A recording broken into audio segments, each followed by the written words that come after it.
지금 Fowler Museum Director Marla Burns과 함께하고 있는데요. 이 전시들에 대해 또 이 박물관에 대해 더 구체적으로 이야기 나눠보겠습니다. Alright, hi Marla. Hi, nice to meet you. Yes, thank Welcome you. to the Fowler. Thank you so much for having us. Could you just give a brief introduction of yourself? My name is Marla Burns. I'm the Shirley and Ralph Shapiro Director of the Fowler Museum. I have been director here for nearly 15 years, but I'm also I'm a Bruin. I'm a triple Bruin. I have 3 degrees from UCLA. So, in fact, I've been involved with this museum since 1978. Wow, that's amazing. Let's just kind of delve into the history of the museum, I guess. From what I know, it started in 1963. Yes. Could you tell us a little bit more about the history and how it started? Yes, well, there's a wonderful chancellor at UCLA from 1960 to 1968 named Franklin Murphy, and he was very aware of what we call non-Western art, and he decided that UCLA needed a museum. The museum was initially called the Museum and Laboratories of Ethnic Art and Technology. So we were always envisioned as a research center, as a place for collections, as a place for teaching.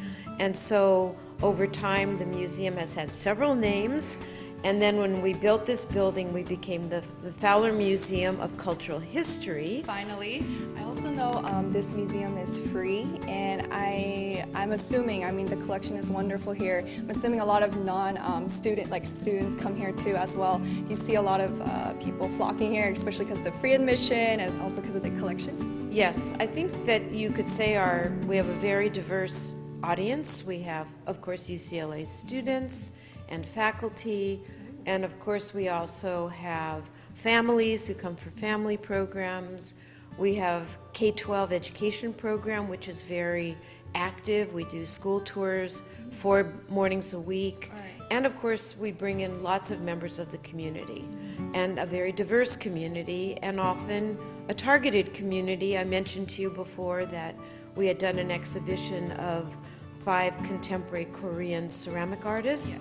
And when we had that opening, the galleries were filled with the Korean community because that's what happens. I mean, you know, they're not going to come to see Jose Montoya's Chicano drawings. Even more relatable. It's more relatable, but of course we're always hoping for that crossover audience, that when you discover the wonderful things that we do here, that you'll come for things that don't look like you, but look like someone else. So.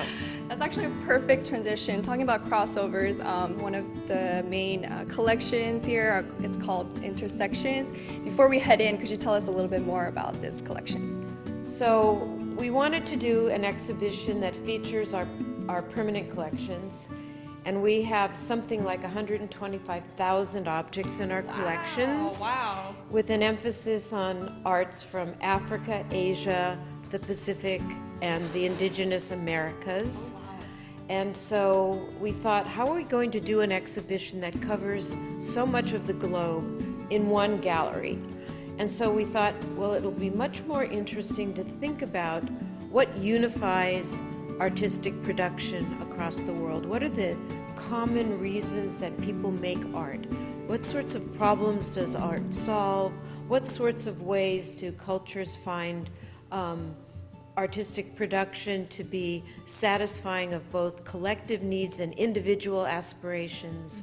So we created Intersections. Okay. And the secondary title is World Arts, Local Lives. Ooh. So that's intended to suggest this is about the world, but it's also about very local artistic solutions and cultural issues.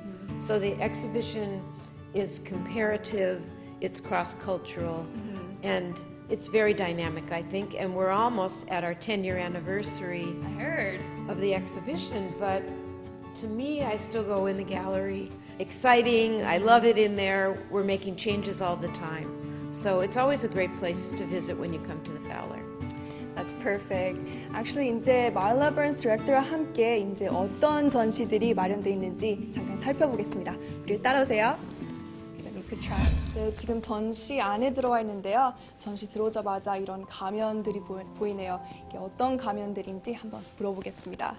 So we just came in and I see like all these, I don't know what they are, like masks, disguises. Could you tell me a little bit more about these? Well, we decided that we wanted to have a piece representing each of the geographical areas that are represented in this exhibition. So we start from the Pacific, we go to Asia, we go to the northwest coast of America, we go to South America, then we go to Africa. And we intentionally selected objects that all represent the human being. So partly they're human like we are. They welcome us by presenting their faces to you as you enter. And they are 5 of some of the most extraordinary pieces in our collection. So they do a lot of work at the same time as they adorn the entry to the gallery and draw you in. And you can also see that the windows are transparent, so you can kind of get a taste for what lies behind and that there's a lot of interesting material to see inside the exhibition. 코끼리도 있고. Right. Oh wow. 여기 좀 어디에서 왔을 전시품일까요? 한번 물어볼게요. So where is this exhibition or this piece from? This piece is in a section of the exhibition that's called Art and Action. And we called it that because we wanted people to understand that artworks, or things that we would call artworks today, actually are objects that had a role to play. They did something, they acted, they made a difference. And this example represents one of the most powerful pieces in sub-Saharan African art. You can look at it and you can see that it's aggressive. It's actually a work from the Democratic Republic of the Congo. It's made by a group called the Yombe. And this piece is like a powerful judge, a judge as we would understand it in our own culture. It would adjudicate disputes, it could go after thieves, and the reason that it could do that is because it's a power figure. A spiritual leader would activate the object to make something happen. And so the nail would be hammered into the piece to activate those spirit powers. So that's how many times they've used it. So this is how many times this piece would have been used. This piece had been activated many, many times.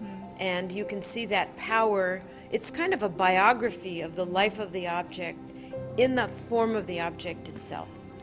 그러면 이 아프리카 민족 문화에서 아주 큰 역할을 했던 전시품으로 보시면 될 것 같습니다.